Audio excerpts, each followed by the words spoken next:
everybody, we're now going to go for a ride in our 1969 Chevy pickup.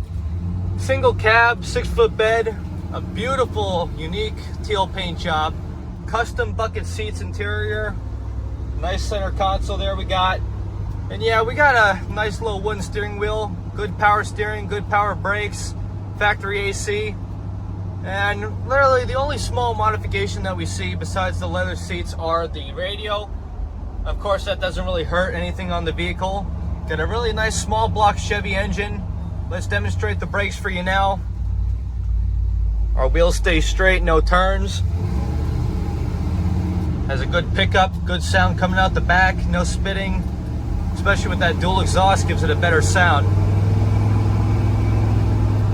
Yeah, as we're cruising down the road, it's got a stock profile, no crazy torques or any merely modified wheels, just a basic farm truck you'd see. The only thing that I would add on to this truck is probably window tint, but everybody's got a preference. Anyway, we're gonna get her turned around, put her on the lift, let you guys take a look at the underneath. We'll see you there.